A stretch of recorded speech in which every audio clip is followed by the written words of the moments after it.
Assalamualaikum warahmatullahi wabarakatuh. Selamat pagi, salam sejahtera untuk kita semua. Om Swastiastu, Namo Buddhaya, salam kebajikan. Yang sangat saya hormati para Menko, para Menteri, Kepala Badan, Kabinet Merah Putih, para peserta rakor sekalian, dalam hal ini Panglima TNI dan jajarannya, kemudian Kapolri beserta jajarannya, Jaksa Agung beserta jajaran, dan Kepala Badan Intelijen Negara beserta jajarannya. Forkompinda Provinsi, Kabupaten Kota, para Gubernur, Bupati, Wali Kota, Ketua DPRD, Ketua KPU dan Bawaslu Daerah, Kepala BPS Daerah, hadirin sekalian peserta Rakornas yang saya hormati dan saya banggakan. Saya memulai pemaparan ini dengan mengulas sejarah Piagam Madinah sekitar tahun 622 Masehi.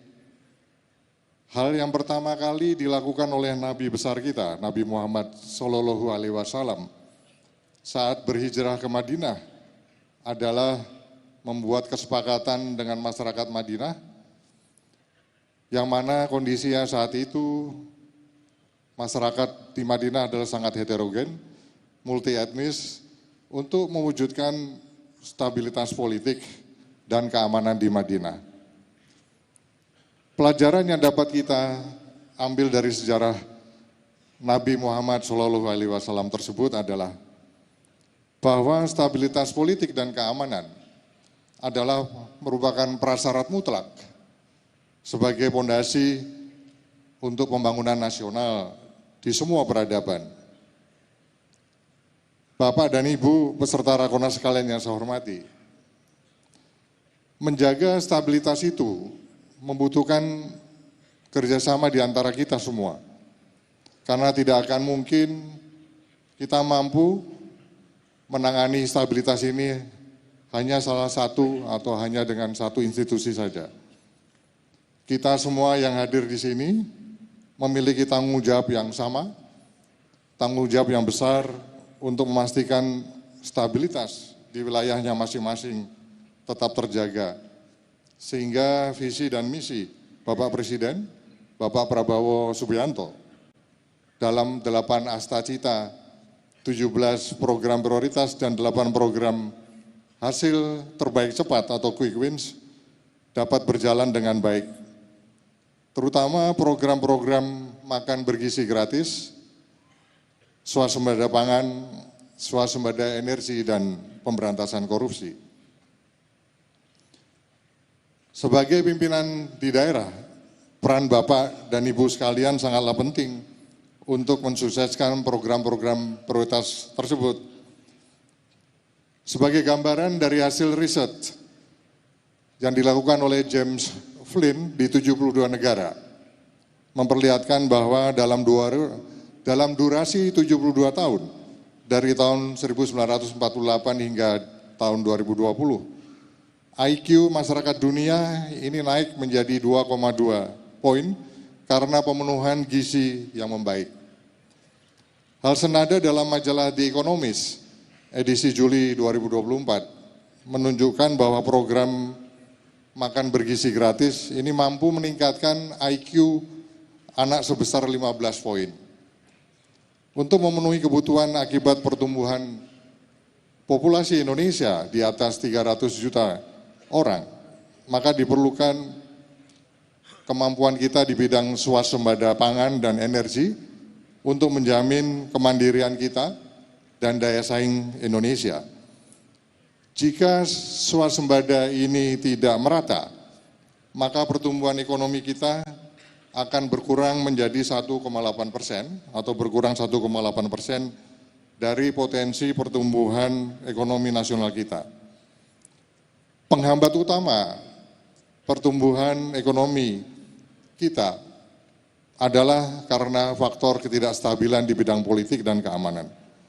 terutama kepastian hukum di dalam menghadapi praktek-praktek koruptif, penyelundupan maupun juga tindak pidana lainnya yang menyasar kepada seluruh lapisan masyarakat seperti kasus-kasus tindak pidana judi online. Bapak Ibu sekalian, jika kita mengutip pernyataan dari Daron Acemoglu, seorang peraih Nobel Ekonomi pada tahun 2024 dari Turki, yang mengatakan bahwa bila negara kuat namun masyarakatnya lemah, maka yang terjadi adalah otoritarian. Kalau negara lemah, masyarakatnya kuat, yang terjadi sebaliknya adalah anarki. Namun kalau negara kuat dan masyarakatnya juga kuat, akan menghasilkan kesejahteraan. Oleh karenanya sebagai pemimpin di daerah, Bapak Ibu sekalian lah yang paling tahu, paling paham kebutuhan spesifik di wilayahnya masing-masing tentang bagaimana caranya agar daerahnya ini tetap aman dan stabil, negara menjadi kuat dan masyarakat juga menjadi kuat. Kata kuncinya adalah satu, mendorong partisipasi masyarakat di dalam berbagai perumusan kebijakan dan membangun institusi yang kuat di daerahnya, terutama dalam aspek layanan publik yang prima sehingga resistensi masyarakat ini dapat diatasi dan suhu politik termasuk keamanan di daerah akan terus dapat terjaga dengan stabil. Oleh karenanya saya menitipkan beberapa pesan penting bagi para kepala daerah untuk terus menjaga stabilitas politik dan keamanan di daerahnya masing-masing dengan melakukan yang pertama terus menjalin dan meningkatkan sinergi yang baik antara eksekutif, legislatif dan yudikatif di daerahnya. Yang kedua meningkatkan sinergi dan koordinasi antar Forkompinda. Yang ketiga berhati-hati di dalam membuat kebijakan termasuk pembuatan perda-perda yang berpotensi menimbulkan gejolak. Contohnya di dalam penentuan upah minimum provinsi maupun kabupaten kota yang melibatkan tripartit, dalam hal ini adalah pengusaha, buruh, dan pemerintah. Yang keempat menjamin penyediaan layanan publik yang adil, yang merata dan tidak diskriminatif. Kemudian yang kelima, melaporkan dengan data yang benar, sehingga setiap kebijakan yang diambil tepat sasaran dan berdampak positif.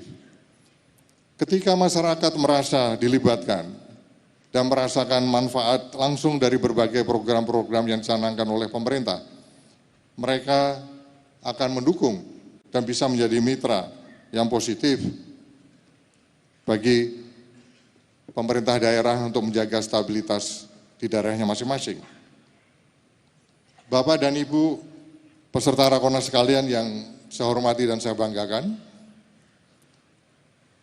jajaran Kemenko Polhukam beserta kementerian dan badan yang terkait telah membentuk 7 buah DES untuk percepatan eksekusi program-program prioritas Bapak Presiden. Dan kami semua siap mendukung Bapak dan Ibu sekalian di daerah guna memperkuat upaya-upaya kita semua di dalam menjaga stabilitas politik dan keamanan untuk mendukung pembangunan nasional dan pertumbuhan ekonomi. Yang meliputi yang pertama DES Pilkada dan yang kedua DES penyelundupan dengan leading sektor Menko Polhukam dan Mendagri. Yang ketiga DES penanganan judi online dan keempat DES pemberantasan narkoba dengan leading sektor Kapolri.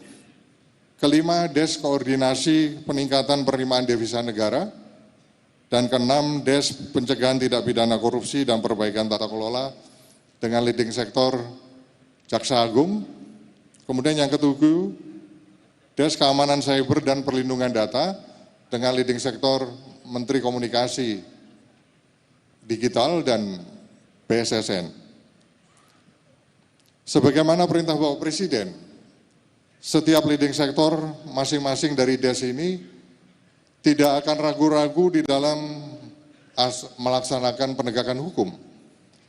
Di dalam menjalankan tugas, jika hukum ditegakkan terutama korupsi diberantas, mana kalau hal itu dilakukan, tentunya ujung-ujungnya sebagaimana perintah Bapak Presiden, tentu pembangunan nasional dan pertumbuhan ekonomi ini dapat naik sesuai dengan targetnya 8%.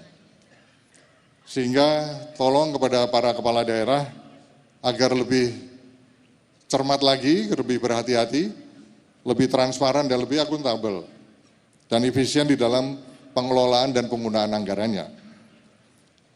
Bapak Ibu sekalian, Indonesia Emas pada tahun 2045 hanya dapat kita capai dengan semangat kebersamaan kita semua dan tekad yang kuat, terutama dalam pemberantasan korupsi, pemberantasan penyelundupan dan judi online. Kolaborasi antara pemerintah pusat dan pemerintah daerah, TNI Polri, Kejaksaan, BIN, sektor swasta, dan masyarakat adalah merupakan pilar utama untuk menghadapi tantangan kita bersama. Oleh karenanya, kami mohon memastikan betul sinkronisasi dan komunikasi antara daerah dan pusat ini menjadi faktor kunci yang penting.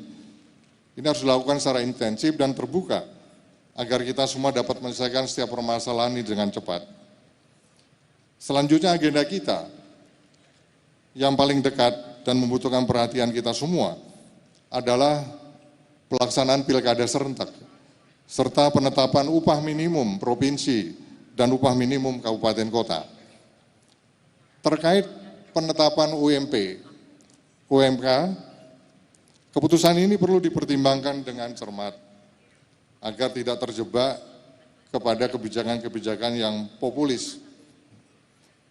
UMP yang terlalu tinggi atau tidak rasional ini bisa mengganggu pertumbuhan ekonomi kita, menurunkan rekrutmen tenaga kerja yang baru, mendorong pekerja ke sektor-sektor yang informal, dan ujung-ujungnya menyebabkan ketidakpatuhan pada peraturan yang dilakukan oleh setiap perusahaan.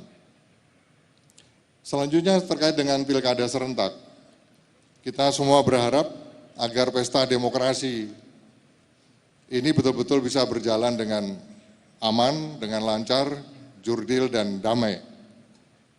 Untuk itu kami memesankan kepada setiap kepala daerah agar melakukan perencanaan dengan detail, dengan sebaik-baiknya, gunakan contingency plan untuk mengantisipasi setiap risiko yang berpotensi muncul.